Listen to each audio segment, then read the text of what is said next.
Diálogo Directo.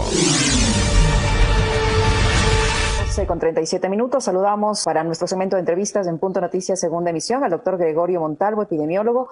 Doctor Montalvo, buenas tardes, ¿cómo está? Bienvenido, gracias por atendernos.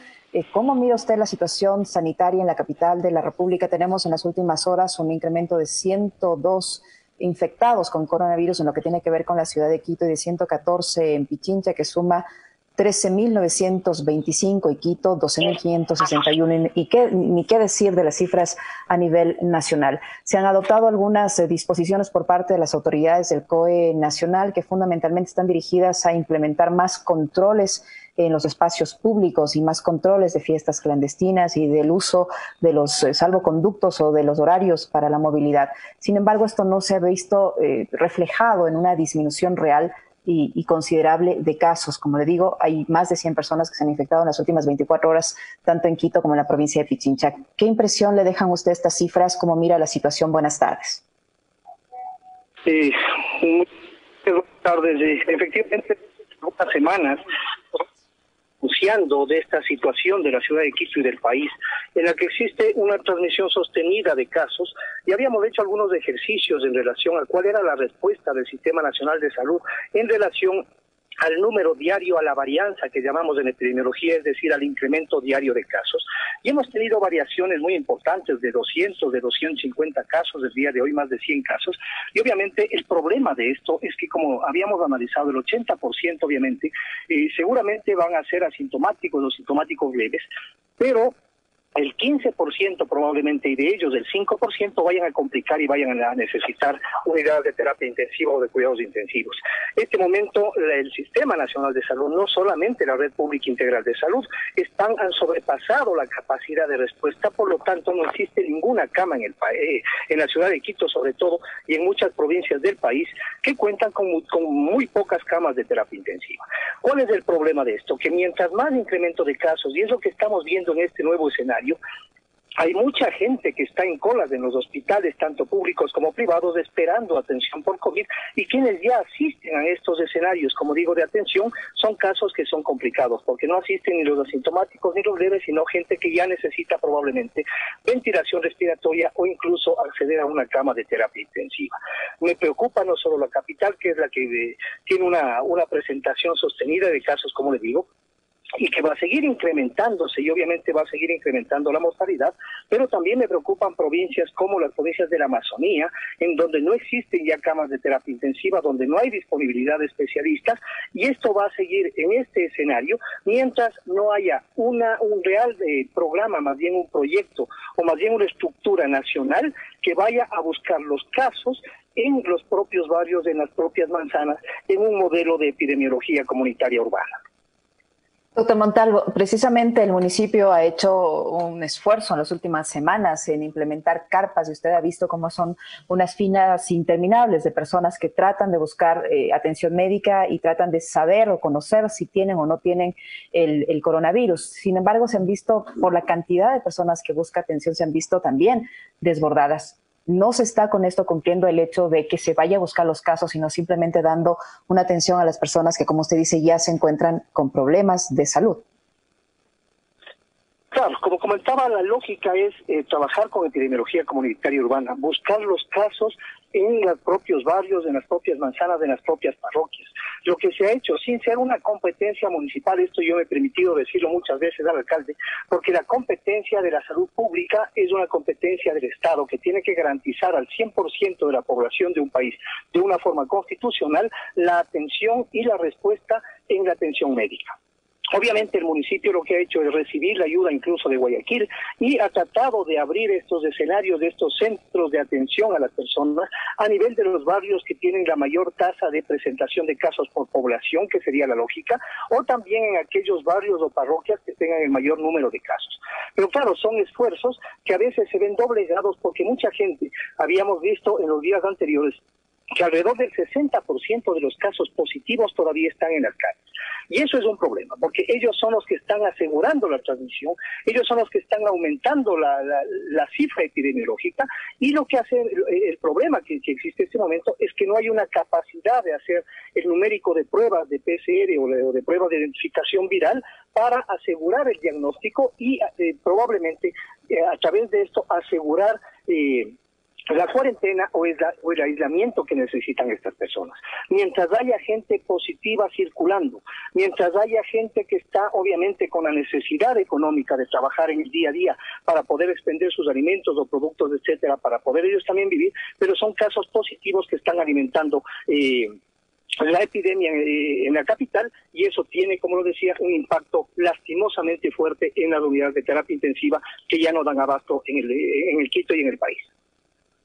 Las autoridades han adoptado medidas sancionatorias, medidas de control de la movilidad, de fiestas clandestinas, etcétera, pero y se ha tratado en cierta manera de enviar el mensaje responsabilizando a la desobediencia civil por el incremento de casos de coronavirus en las distintas partes del país y en especial en la capital de la República. Estas medidas, ¿cómo las mira usted desde el punto de vista médico, doctor? ¿Insuficientes, tomando en cuenta que no se realiza el control de los contagiados, como usted menciona, buscándolos en las parroquias, en los barrios, de hacer cercos epidemiológicos? ¿En qué medida este tipo de decisiones que vienen desde la autoridad contribuyen a reducir los casos? Como decía, el Sistema Nacional de Salud es competencia de la autoridad sanitaria, pero claro, la autoridad del mismo Ministerio de Salud Pública no se da abasto justamente para poder hacer estos cercos, o más bien la vigilancia epidemiológica comunitaria. Por otro lado, y podemos extrapolar, el COE nacional tampoco ha dado la respuesta que necesita Quito. Si nosotros hemos recomendado o hemos exhortado a este COE nacional para que se evite, o más bien se prohíba, que se mantenga, que más bien se ponga una ley seca con un no expendio de bebidas alcohólicas. Todos los días vemos accidentes. El día de ayer veía de una fiesta con más de 80 adolescentes que no tienen esta conciencia, porque justamente ellos son los que se presentan como casos asintomáticos o leves.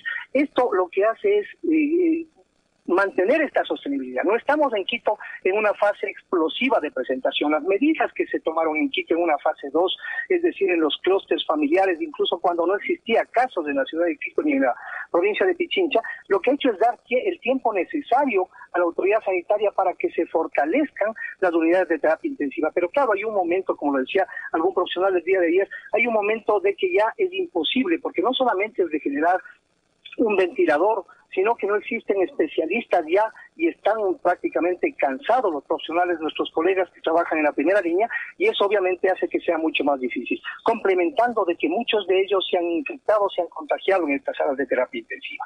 Entonces la lógica es que el COE nacional, por el exhorto del COE metropolitano de Quito y de los COEs a nivel nacional, de alguna forma dé una respuesta y se endurezcan las medidas, porque si no hay un endurecimiento y si no hay la capacidad de control, tanto por la Agencia Metropolitana de Tránsito, la Agencia Metropolitana de Control, la Intendencia de Policía, que ya no tienen el personal, hay que fortalecer justamente este primer nivel de atención con estudiantes de medicina, con promotores barriales, con vigilantes epidemiológicos, con líderes deportivos, etcétera, para hacer esta búsqueda, pero sobre todo para obligar a la gente a que pase en sus casas a los que son diagnosticados como positivos y, en extensión, hacer un análisis en lo posible con esta limitación de pruebas a los casos que serían probables o sospechosos en relación a los casos confirmados.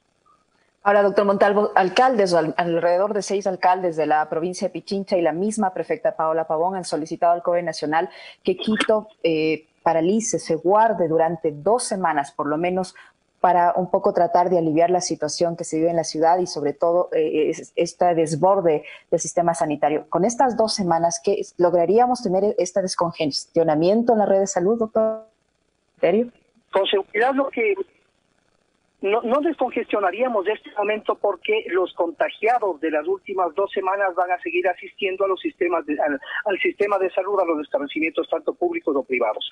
Lo que se logra con un confinamiento absoluto de 2 a 4 semanas es evitar de que haya, por la inclusión que sería de 1 o 2 cohortes de transmisión, de que disminuya obviamente la transmisión, porque vamos a tener una endemia con coronavirus de aquí en los siguientes meses, pero lo que se está tratando con esta solicitud de que nos confinemos de 2 a 4 semanas, es de que no haya 2 cortes de transmisión y con eso darle nuevamente 2 a 4 semanas de tiempo al Sistema Nacional de Salud, que descanse de la situación epidemiológica ahora o que trate los casos que ya están contagiados y que en 2 a 4 semanas tengamos el menor número de casos y que pueda haber una respuesta adecuada en la red pública y en la red privada. Si no se hace esto, si no se toma en petición, doctor Montalvo, ¿se cumplirían los pronósticos de algunos epidemiólogos que señalan que en el mes de agosto la situación en Quito se va a complicar aún más? De acuerdo, a finales de agosto, las primeras 2 semanas de septiembre, obviamente en este crecimiento progresivo todavía no se ha podido bajar esta tasa de repitancia que se llama, o esta tasa de transmisión que teníamos que llegar a menos de 1, es decir, de que una persona confirmada contagia a menos de una persona. Si nosotros tenemos en esa tasa de transmisión todavía, esto va a ir para largo y el sistema va a verse doblegado y la mortalidad va a ser elevada.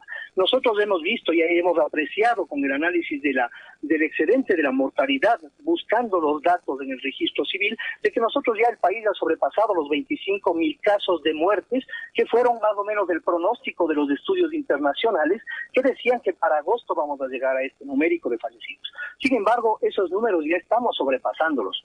Y si nosotros no tomamos estas medidas, si Quito no se encierra, si otros cantones aledaños a la ciudad de Quito y algunos cantones a nivel de país, si nosotros no prohibimos el movimiento interprovincial, intercantonal, si nosotros vamos a abrir las playas, si nosotros estamos ahorita interesados en ver si es que va a haber o no partidos de fútbol, eso es lo que va a seguir asegurando la transmisión sostenida en el tiempo y eso, como digo, va a afectar en la terapia intensiva y va a tener un impacto absoluto en la mortalidad ciudadana.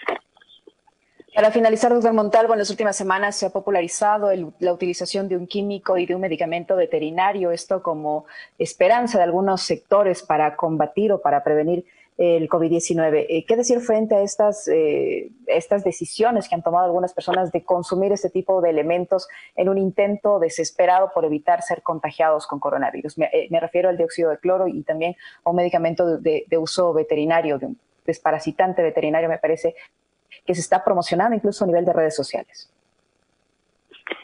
Bueno, yo tuve la posibilidad de trabajar con este medicamento que es la ivermectina, con el nombre específico de Mectizan. Esto lo recibíamos de donación de una casa farmacéutica a través de la Fundación Carter. Esta ivermectina sirve efectivamente, se hicieron estudios a nivel animal, pero es un antiparasitario que ha sido aprobado desde hace muchísimos años por la FDA para consumo humano y para tratar parasitosis.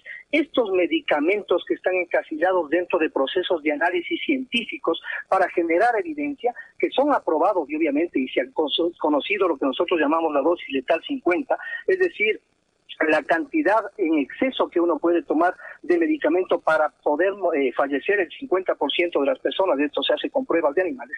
Sin embargo, estos medicamentos son de carácter seguro y se utilizan en protocolos científicos de investigación. Y muchos antirretrovirales, antigripales, antiparasitarios, etcétera, han generado evidencia de alguna forma de controlar la replicación viral.